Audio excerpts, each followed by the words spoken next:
Hayatım kolay gelsin. Ne yapıyorsun şu an? Teşekkür ederim. PMP'nin kilit mekanizması bozulmuş. Onunla uğraşıyorum. Gördüğünüz gibi bakın tamamen boş dönüyor. Bunu nasıl değiştireceğimizi göstereceğim ben size.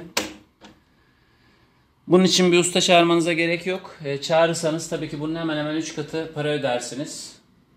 Dolayısıyla ben evdeki bütün işlerimi hemen hemen hepsini kendim yapmaya çalışıyorum.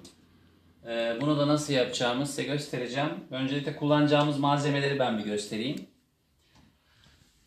Bir tane şöyle kendinize akülü tornavida alırsanız bu her zaman işinizi fazlasıyla görür. Birçok fonksiyonu var. Bunu her türlü kullanabiliyorsunuz. Bir de şöyle bir tane de uç setiniz olursa yeterli. Fazlasına ne gerek? Dilerseniz sökme işlemine geçelim. Öncelikle bir sökme işlemimizi yapalım. Sonrasında neler yapacağımızı tek tek göstereceğim zaten. Evet. Akülü matkabımızda öncelikle şu gördüğünüz vidaların tamamını sökeceğiz.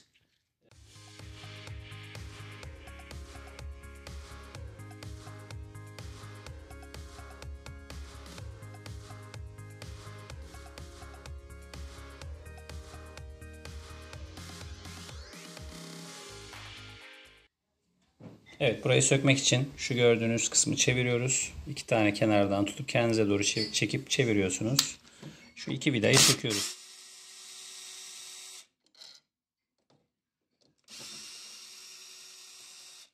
Evet, gördüğünüz gibi çok kolay bir şekilde. Bu kadar. Mekanizmamızı buradan alabiliriz. Gördüğünüz gibi.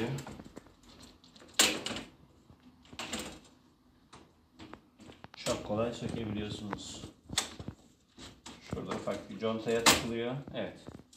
Gördüğünüz gibi aldık. Bu bozulmuş da artık hiçbir işe yaramaz. Yeni mekanizmamızı aldık.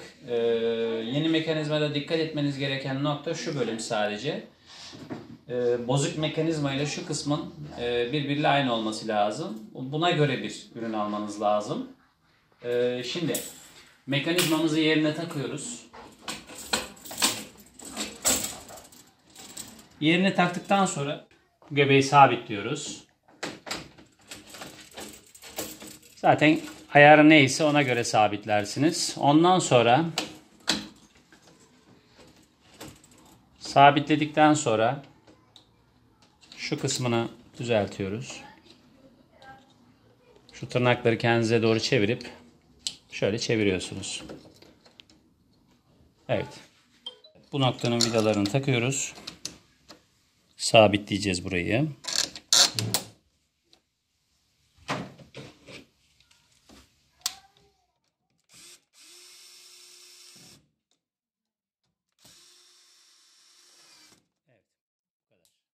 Böyle şu şekilde çeviriyoruz. Evet.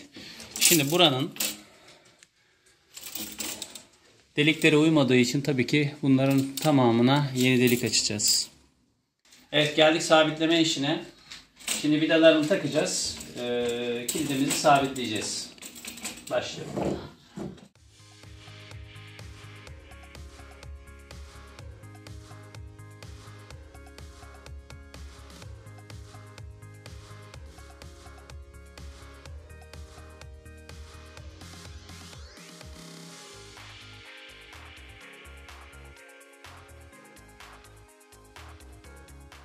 Sabitleme işlemimizi tamamladık. Gördüğünüz gibi sistem gayet güzel çalışıyor. Bazen şu karşı kısımları da denk gelmeyebilir. Bizimkinde denk geldi. Eğer bunlar denk gelmediği takdirde bunları aşağı yukarı kaydırarak, işaretlemelerini yaparak vidalayıp sabitlemeniz gerekebilir.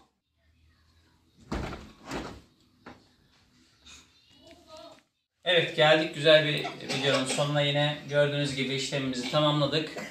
Bunu siz de çok kolay bir şekilde evinizde yapabilirsiniz. Umarız tekrar yeni videolarla birlikte olmak üzere. Allah'a ısmarladık.